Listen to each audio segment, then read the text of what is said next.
മൂകാംബികയിലെ കുടജാദ്രി യാത്രയെക്കുറിച്ചാണ് ഇനി പറയേണ്ടത്.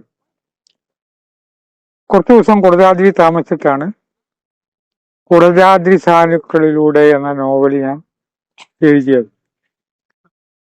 കോഴിക്കോട്ടെ ടൂറിംഗ് പുസ്തകാലയമായിരുന്നു ആ നോവല് പബ്ലിഷ് ചെയ്തിരിക്കുന്നത്. ആ കുടജാദ്രിയെ കുറിച്ച് പറയുമ്പോൾ ഇപ്പൊ ഞാൻ ഇരിക്കുന്ന സ്ഥലത്തെ കുറിച്ചൊന്ന് പറയേണ്ടത് ആവശ്യമാണ്. നവരാത്രി തുടങ്ങുന്നതിന് മുമ്പ് ഇവിടെ വന്നു. ഇവിടെ വന്നതിന് ശേഷം ഇപ്പോ മച്ചീകെട്ടിലാണ് ഇരിക്കുന്നത്. മച്ചീകെട്ടിൽ ഇപ്പൊ ഒരു കോൺക്രീറ്റ് ബെഞ്ചൊക്കെ ഉണ്ടാക്കി ഏതോ ഭക്തൻ സമ്മാനിച്ചിട്ടുണ്ട്. പണ്ട് മച്ചീകെട്ട് വനം മാത്രമായിരുന്നുവെങ്കിലും ഒരു ദിവസം 1 or 2 പേര് വന്നാലായി. അത്രേ വരുള്ളൂ കാട്ടിലേക്ക്.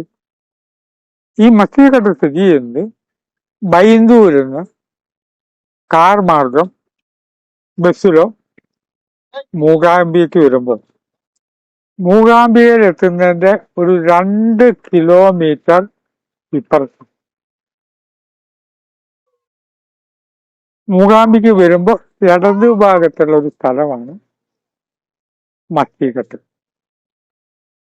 ഇപ്പോ ഇവിടെ ഒരു ആർച്ച് കിട്ടിയിട്ടുണ്ട്, മൂകാംബിക ടെമ്പിളിന്റെ തട്ടകം എന്നൊരർത്ഥത്തിൽ. വളരെ മുമ്പ് അതൊന്നും ഉണ്ടായിരുന്നില്ല.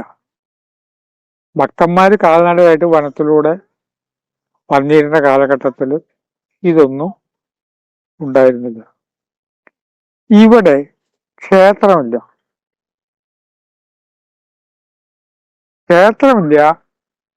വൃക്ഷത്തിന്റെ താഴെ ഏതാനും വിഗ്രഹങ്ങൾ മാത്രമേ ഉള്ളൂ. ചിലര് നേർച്ചയായിട്ട് കൊടമണി കെട്ടിത്തൂക്കിയിട്ട് ഉണ്ട്. ഇപ്പോ മച്ചീകെട്ടില് കുറച്ച് വിഗ്രഹങ്ങളോ കുറച്ചും കൂടി ഒരു കളർഫുള്ളായിട്ട് തോന്നാൻ കാരണം ഇവിടെ വെച്ച് ഒരു മലയാള സിനിമ ഷൂട്ട് ചെയ്തപ്പോൾ ആ സിനിമയുടെ ആവശ്യത്തിന് വേണ്ടി കുറച്ചൊക്കെ അവിടെ കാലൊക്കെ കുഴിച്ചിട്ട് ചില കാര്യങ്ങളൊക്കെ ഉണ്ടാക്കി. ആ സിനിമയുടെ ആവശ്യം, അല്ലെങ്കിൽ ഒന്നും ഉണ്ടായിരുന്നില്ല മച്ചീകെട്ടെന്ന് പറഞ്ഞത്. ആ കാരണം കൊണ്ടാണ് ഇതൊക്കെ ഇവിടെ വന്നത്. മച്ചീകെട്ടിനെ വനദുർഗ എന്നും പറയാറുണ്ട്. എനിക്ക് മൂകാംബിയിലെ ഏറ്റവും പ്രിയപ്പെട്ട സ്ഥലമാണ് മച്ചീകെട്ട്. എപ്പം മൂകാംബി വരെ വന്നാലും വൈകുന്നേരം ഒരു 4 മണിക്ക് മൂകാംബിയിലത്തെ ഒരു ഹോട്ടലിൽ നിന്ന് ഒരു ചായയും കുടിച്ച് ഞാൻ ഇങ്ങോട്ട് നടന്നു വരും. ഒരു 2.5-3 കിലോമീറ്റർ നടക്കാറുണ്ട്. നടക്കുമ്പോൾ വളരെ സുഖം തോന്നും. കാരണം ഓക്സിജൻ ധാരാളം ഉണ്ട്, ധാരാളം വൃക്ഷങ്ങളുണ്ട്, ഓക്സിജൻ ഇഷ്ടംപോലെ കിട്ടുന്നതുകൊണ്ട് നമുക്കൊരു ഉന്മേഷം തോന്നും.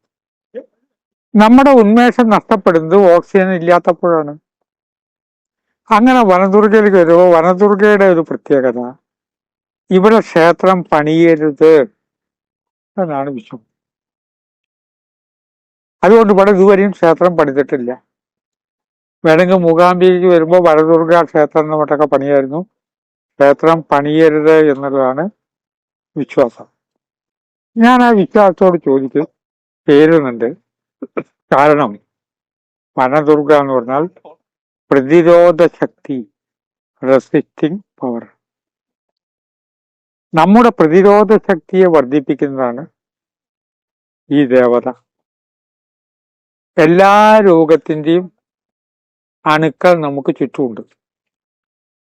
പക്ഷെ ഈ സൂക്കട് നമ്മളെ ബാധിക്കാത്ത പ്രതിരോധ ശക്തി ഉണ്ടായിരുന്നു. ഈ പ്രതിരോധ ശക്തിയുടെ ദേവതയാണ് ഇത്.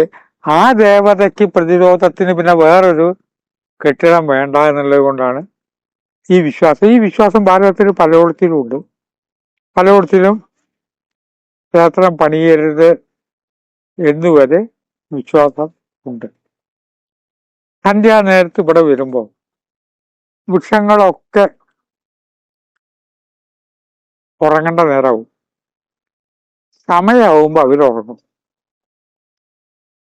ആ വൃക്ഷങ്ങളുടെ മുകളില് വളർത്തുകിളികളുണ്ടാവും, അണ്ണാന്മാരുണ്ടാവും, മലയണ്ണാന്മാര് ധാരാളം ഉണ്ടാകും. ഞാൻ ഇവിടെ ഇരുന്നൊരു സുഹൃത്തുക്കളായിട്ട് സത്സംഗത്തിൽ ഏർപ്പെടുമ്പോൾ അത് കേൾക്കാനായിട്ട് തല ഉയർത്തുമ്പോൾ വൃക്ഷത്തിന്റെ മുകളിൽ മലയണ്ണാന്മാർ ഇങ്ങനെ പതുങ്ങിയിരിക്കേണ്ടാവും. അത് ഉറങ്ങാൻ പോവാണ്. ഉറങ്ങുന്നതിന് മുമ്പേ ഈ പറയുന്നതൊക്കെ അവര് കേൾക്കും. വിശ്വാസികളെ സംബന്ധിച്ചിടത്തോളം ഒരു കാര്യമുണ്ട്. നമ്മൾ നേരിൽ കാണാത്ത ധാരാളം അദൃശ്യ ശക്തികൾ ഇവിടെ ഉണ്ട്. ആ അദൃശ്യ ശക്തികൾ നമ്മളെ ഇങ്ങനെ പ്രോത്സാഹിപ്പിച്ചുകൊണ്ടിരിക്കും. പറയൂ പറയൂ പറയൂ എന്നുണ്ട്. ഏതുപോലെ വെച്ചാൽ ചീട്ട് കളിക്കാനായിട്ട് 4 പേര് ഇരുന്നാൽ ചീട്ടുകളി താല്പര്യമുള്ളവർ പിറകിൽ നിൽക്കുന്നുണ്ടാവും. അവര് നമ്മുടെ കയ്യിൽ ചീട്ട് നോക്കി ഇങ്ങനെ നിൽക്കുന്നുണ്ടാവും. ഏത് ചീട്ട് അറക്കണം എന്നൊക്കെ അവർക്ക് അറിയാം. ഇതുപോലെ ഈ അദൃശ്യ ശക്തികൾ നമ്മുടെ കാതില്, അദൃശ്യ ശക്തികൾ നെഗറ്റീവും ഉണ്ട്, പോസിറ്റീവും ഉണ്ട്. പോസിറ്റീവ് വൈബ്രേഷനുള്ള സ്ഥലത്ത് മഹാത്മാക്കളായുള്ള അദൃശ്യ ശക്തികൾ ഉണ്ടാവും. നെഗറ്റീവായ സ്ഥലങ്ങളുണ്ട്. അത് പ്രത്യേകം ഏതാന്ന് പറയേണ്ട കാര്യമില്ല. അവിടെ നെഗറ്റീവായ സ്ഥലങ്ങളിൽ നമ്മൾ ജീവിക്കുമ്പോൾ നെഗറ്റീവ് ശക്തികൾ കയറുന്നത് കൊണ്ടാണ് അവര് കുറ്റകൃത്യം ചെയ്ത് കഴിയുമ്പോൾ എന്തോ എനിക്കത് തോന്നിച്ചു, ഞാൻ വിചാരിച്ചതല്ല, എന്തോ എനിക്കങ്ങോട്ട് തോന്നിച്ചു എന്ന് പറയുന്നുണ്ട്. ഇക്കാരണം കൊണ്ട് തന്നെ ഏറ്റവും പ്രത്യേകതയുള്ള സ്ഥലമാണ് വന ദുർഗ. ഇവിടെ പണ്ടൊരു നാരായണനായിട്ടുണ്ടായിരുന്നു. വരുന്നവർക്ക് പൂക്കളൊക്കെ കൊണ്ട് അവിടെ വെക്കും. ഇപ്പൊ നവരാത്രി കാലം കൊണ്ട് കുറച്ച് പൂക്കളുടെ കടയൊക്കെ തുടങ്ങിയിട്ടുണ്ട്. മറ്റേ അതൊന്നും ഉണ്ടാവില്ല. അങ്ങോട്ട് ബൈന്ദൂര് ഭാഗത്തേക്ക് പോകുന്ന ബസ്സുകളൊന്നും നിർത്തും. അപ്പൊ നാരായണേട്ടൻ ആ ബസ് നിർത്തിയോടത്തേക്ക് നടന്നു വരും. ആ നടന്നു ചെന്നിട്ട് അതിൽ കയറിയിട്ട് അവർക്ക് കുങ്കുമോ എന്തെങ്കിലുമൊക്കെ കൊടുക്കും. ആ കുങ്കുമൊക്കെ കൊടുക്കുമ്പോൾ അവരെന്തെങ്കിലും ഒരു ദക്ഷിണ കൊടുക്കും. നാരായണേട്ടൻ ഇന്ന് ഇല്ല. നാരായണേട്ടന്റെ കോഴികൾ എന്നുകൊണ്ട് ഞാനൊരു ചെറുകഥ എഴുതി. ആരാധ്യരായ വായനക്കാരത് വായിച്ചിട്ടുണ്ടാവും എന്നാണ് ഞാൻ വിശ്വസിക്കുന്നത്. എന്റെ കഥകളിലെ കൊടുത്ത ഏറ്റവും ഫേമസ് ആയിട്ടുള്ള ഒരു കഥയാണ് നാരായണേട്ടന്റെ കോഴികൾ. ആ കോഴിയുടെ പ്രത്യേകത വീട്ടിൽ വളർത്തേണ്ട കാര്യമില്ല. വൈകുന്നേരമായ സന്ധ്യയായ കോഴികൾ മരത്തിന്റെ മുകളിൽ കയറും. പിറ്റേ ദിവസം രാവിലെയാണ് കോഴികൾ പുറത്തേക്ക് വരിക. നാരായണേട്ടൻ ഇപ്പില്ല, അദ്ദേഹം നമ്മളിൽ നിന്ന് പോയി കഴിഞ്ഞു. പക്ഷെ എനിക്ക് ഇഷ്ടപ്പെട്ട എൻ്റെ ഒരു സുഹൃത്ത് കഥാപാത്രമായതുകൊണ്ട് പകുതി സങ്കല്പവും പകുതി യാഥാർത്ഥ്യവുമായിട്ടാണ് ഞാൻ കഥ എഴുതിയിരിക്കുന്നത്. തമാശയായിട്ട് ഞാൻ അദ്ദേഹത്തോട് തമാശ പറയും, മലയാളക്കറിയാം. അപ്പൊ ചിക്കനൊക്കെ കഴിക്കണമെങ്കിൽ വേണ്ടപ്പെട്ട കോഴിയെ രാവിലെ നോക്കണം. അപ്പൊ നമ്മുടെ കഥാകാരനായിട്ടുള്ള സാഹിത്യകാരൻ നാരായണേട്ടനോട് പറഞ്ഞു, ഞാൻ അങ്ങനെ കുറ്റാപൂരിൽ നിന്ന് പുതിയ കുപ്പിയും വാങ്ങിയിട്ട് വരാം. എന്നിട്ട് നാരായണേട്ടൻ വീട്ടില് മസാലയൊക്കെ അരച്ച് വെച്ചു ചിക്കൻ ഭക്ഷിക്കാനായിട്ട്. പക്ഷെ സാഹിത്യകാരന് വരുമ്പോ കുറച്ച് വൈകിപ്പോയി. നോക്കുമ്പോ കോഴികൾ മരത്തിൽ കയറി കഴിഞ്ഞു. ഇവരുടെ പരിപാടി നടന്നില്ല. കഥയാണ്, സംഭവമല്ല. ആദ്യത്തെ സാഹിത്യകാരൻ ഞാനാകും, തെറ്റിദ്ധരിക്കണ്ട. അതൊരു ചിരിക്കാൻ വേണ്ടിയ കഥയാണ്. കോഴികൾ സന്ധ്യയായി കഴിഞ്ഞാൽ പിന്നെ അറിഞ്ഞില്ല. അപ്പൊ ഈ സാഹിത്യകാരൻ നാരായണനും കൂടി വിളിച്ചു നോക്കി. പക്ഷെ കോഴി പിറ്റേ ദിവസം രാവിലെ വരുള്ളൂ. ഇവരുടെ പരിപാടി നടന്നില്ല. ആ ദുഃഖമാണ്. ഒരു ബലിതം എന്നുള്ള കവിഞ്ഞത്ത് ഇങ്ങനെയൊന്നുമില്ല. നാരായണന്റെ ജീവിതത്തിൽ ഇങ്ങനെ ഉണ്ടായിട്ടൊന്നുമില്ല. അദ്ദേഹത്തിന്റെ കാലശേഷം ഇതിങ്ങനെ തുടർന്നു വരുന്നു. ഞാനിപ്പോ ഈ പറഞ്ഞ ഒരു കഥ മാത്രമാണ്. ആ കഥയുടെ പ്രധാന കാര്യം, ചെടികൾ വരെ സന്ധ്യയാവുമ്പോൾ ഉറങ്ങുന്നു. കോഴിയെപ്പോലുള്ള പക്ഷികളും ചേക്കേറി കഴിഞ്ഞാൽ പിന്നെ അങ്ങോട്ട് വരില്ല. ഇത് എനിക്ക് ഏറ്റവും അനുഭവം. വയനാട് ഭാഗത്തേക്ക് കോഴിക്കോട് നിന്ന് പ്രസംഗിക്കാനായിട്ട് പോകുമ്പോൾ ചുരത്തിന്റെ അവിടെ ധാരാളം കുരങ്ങന്മാരുണ്ടാവും. അപ്പൊ ആ കുരങ്ങന്മാർ ചുറ്റും കൂടും. ഇങ്ങനെ വല്ലവരും കൊടുത്ത ആഹാരം ഇവർക്ക് ഉണ്ടാവുള്ളൂ. പക്ഷെ ഇത് മറന്നത് കൊണ്ട് ഇവർക്ക് വേണ്ടി ഒന്നും കരുതില്ല. ഒരു റസ്കോ റൊട്ടിയോ ഒന്നും കരുതില്ല. പ്രസംഗം കഴിഞ്ഞ ഉടനെ ഡ്രൈവറോട് പറഞ്ഞിട്ട് റസ്ക് റൊട്ടിയൊക്കെ വാങ്ങും കുരങ്ങന്മാർക്ക് കൊടുക്കാൻ. പക്ഷെ വരുമ്പോ ഇരുട്ടായി കഴിഞ്ഞാൽ ഒരു കുരങ്ങനും വിളിച്ചാൽ വരില്ല. പ്രകൃതിയും മനുഷ്യനും ഔഷധവും നമ്മുടെ ചിന്താഗതിയായിട്ടുള്ള ഒരു സമന്വയമാണ് മൂകാംബിയിലെ മസ്തികത്ത്. ബൈന്ദൂരിൽ നിന്ന് വരുന്നവർക്ക്, ബൈന്ദൂര് ഇപ്പൊ റെയിൽവേ സ്റ്റേഷൻ ബൈന്ദൂരാണ്. റെയിൽവേ സ്റ്റേഷന്റെ പേര് അടുത്ത കാലത്ത് മാറ്റി മൂകാംബിക റോഡ് എന്ന് ആക്കി മാറ്റി. അവിടുന്ന് വരുന്നവർക്ക് പല കാര്യമുണ്ട്. കലാകാരന്മാർ കുറച്ച് കയ്യിൽ നിന്ന് കിടും. എഴുത്തുകാരുടെ പ്രത്യേകത എന്താ വെച്ചാൽ അവർക്ക് ആ കലാകാരന് സ്വാതന്ത്ര്യം ഉണ്ടായതുകൊണ്ട് കുറെ കയ്യിൽ നിന്നിടും. പക്ഷെ ഒരു കയ്യിൽ നിന്നിടലും വേണ്ട.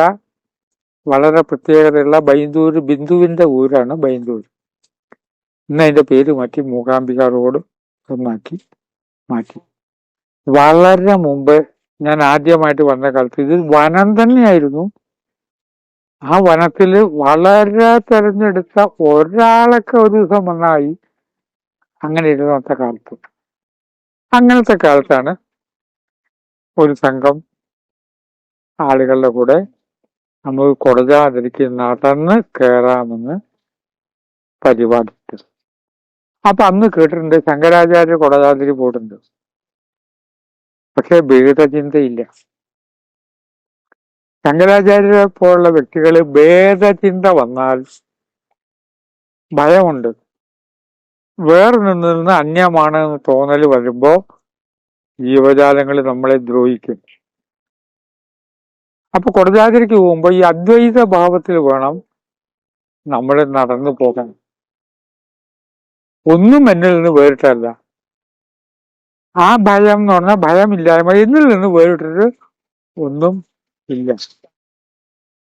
ആ വേറിട്ട ചിന്ത വരുമ്പോ ഉണ്ടാവും നമ്മളിൽ പരിഭ്രമം ഉണ്ടാവും. അപ്പൊ വരുന്ന ഒരു നായയിലേക്ക് ഈ പരിഭ്രമം നമ്മൾ ബ്രോഡ്കാസ്റ്റ് ചെയ്യും. നായ കുറച്ചും കൊണ്ട് ചാടും. നമ്മൾ പരിഭ്രമിക്കുന്നില്ലെങ്കിൽ നായ കുറച്ചും കൊണ്ട് ചാടുന്നു. അങ്ങനെ സംഘമായിട്ട് കൊടജാദ്രിക്ക് ആദ്യം നടന്നു പോകുമ്പോൾ ഒക്കെ ചെറുപ്പക്കാരായതുകൊണ്ട് ധൈര്യം ഉണ്ട്. കുടിക്കാനുള്ള വെള്ളമൊക്കെ കരുതി. വഴി പറഞ്ഞു തരാനായിട്ട് ആദ്യം ആരെയും കിട്ടിയില്ല. പക്ഷെ അന്ന് കൊടജാദ്രിക്ക് നടന്നു പോകുന്ന വഴി ആ വഴിപോക്കര് മാത്രമേ ഉള്ളൂ എന്നതിനാൽ വേറെയും യാത്രക്കാരെ കാണാനായിട്ട് കഴിഞ്ഞു. ആ യാത്ര ഒരു വല്ലാത്ത അനുഭവമാണ്. ധാരാളം കുരങ്ങന്മാരുള്ള സ്ഥലമാണ് മൂകാംബിക. കൊടജാദ്രിയിലും ഇഷ്ടംപോലെ കുരങ്ങന്മാരുണ്ട്. വഴിയാത്രക്കാർ എന്തെങ്കിലുമൊക്കെ തിന്നാൻ കൊടുത്താൽ അവർക്ക് വലിയ ഇഷ്ടമാണ്. പക്ഷെ ഇന്ത്യയിലത്തെ എല്ലാ ഭാഗത്തെ കുരങ്ങന്മാരെയും കണ്ട അനുഭവം വെച്ചിട്ട് പറയുകയാണ്, മൂകാംബിയിലെ കുരങ്ങന്മാര് പാവങ്ങളാണ്, സാധുക്കളാണ്. അത് ശങ്കരാചാര്യരും ഇവിടുത്തെ കവികളൊക്കെ ഉണ്ടാക്കിയുള്ള ഒരു കൾച്ചറായിരിക്കണം ഇവിടുത്തെ കുരങ്ങന്മാർ. എന്നാൽ ഒട്ടും സഹിക്കാൻ പറ്റാത്ത കുരങ്ങന്മാരുണ്ട് ഭാരതത്തിൽ ചില സ്ഥലത്തൊക്കെ. അവര് കുറച്ച് പ്രമാണിമാരാണെന്നൊരു വിചാരമുണ്ട്. ആ കുരങ്ങന്മാരുടെ തലവും വരുമ്പോ തന്നെ അവര് കുറച്ച് പ്രമാണിമാരാണ് എന്നൊരു വിചാരമുണ്ട്. അയോധ്യയിലെ കുരങ്ങന്മാരെ കുറിച്ചിട്ടൊരു വീഡിയോ കണ്ടു. അയ്യോ, എന്താണ് ആ കുരങ്ങന്മാരെന്ന് പറഞ്ഞാൽ അവര് കാണിക്കുന്നത് പോടാവിടുന്നുള്ള രീതിയിലുള്ള കുരങ്ങന്മാര് ഇത് കാണിക്കുന്നു. അവിടുത്തെ എല്ലാ സ്ഥലത്തെയും തിരുവണ്ണാമലയിൽ കുരങ്ങന്മാരുണ്ട്. ഇവര് കുറച്ച് പാവങ്ങളും കുറച്ച് സാത്വികരും ആണ്. മൂകാംബിയിലെ കുരങ്ങന്മാരുടെ കുറെ കാര്യങ്ങളും അവരുടെ അനുഭവങ്ങളായിട്ട് ഞാൻ പിന്നെ പറയാം. അങ്ങനെ നടന്നു പോകുമ്പോൾ ആദ്യത്തെ കൊടജാദ്രി യാത്രയില് വഴിയിൽ വെച്ച് പലവരെയും കണ്ടു. ആ കണ്ട ആളുകള് ഉത്തമരായുള്ള ഭക്തരും വേറിട്ട രീതിയിൽ ജീവിതത്തെ കാണുന്നവരുമാണ് അന്ന് കൊടജാദ്രിക്ക് വരുന്നത്. ടൂറിസ്റ്റുകളല്ല വരുന്നത്. അവർ ജീവിതത്തിനെ വേറിട്ട രീതിയിലാണ് അവരുടെ കാഴ്ചപ്പാട്. അങ്ങനെ കൊടജാദ്രിക്ക് കയറുമ്പോൾ ഒരടി വെക്കുമ്പോഴും നമ്മൾ ഉയരങ്ങളിലേക്ക് കയറുകയാണ്. കർണാടകക്കാർക്ക് മുഴുവൻ സുപരിചിതനായുള്ള ഒരു തങ്കപ്പേട്ടൻ അവിടെ താമസിക്കുന്നു. തങ്കപ്പേട്ടനെ പരിചയമില്ലാത്തവരുണ്ടാവില്ല. സമീപകാലത്താണ് തങ്കപ്പേട്ടൻ നമ്മളെ വിട്ട് പോയി. ആ തങ്കപ്പേട്ടന്റെ കടയിൽ നിന്ന് പോയിട്ട് ചായ കുടിച്ചുകൊണ്ടാണ് അന്ന് കയറുക. ക്രമേണ കുറച്ചും കൂടിയൊക്കെ മാറ്റം വന്നു. ഹരേകൃഷ്ണക്കാരുടെ ഒരു ക്ഷേത്രം അവിടെ വന്നു. അങ്ങനെ ആദ്യത്തെ തവണ വളരെ റിസ്ക് എടുത്തിട്ട് കൊടജാദ്രിയുടെ മുകളിൽ കയറി. തുടർന്നുള്ള അനുഭവങ്ങൾ ഞാൻ ഇനി വരുന്ന എപ്പിസോഡിൽ പറഞ്ഞുകൊള്ളാന്ന് പറഞ്ഞ് വാക്കുകൾ ഉപസംഹരിക്കുന്നു. നമസ്കാരം.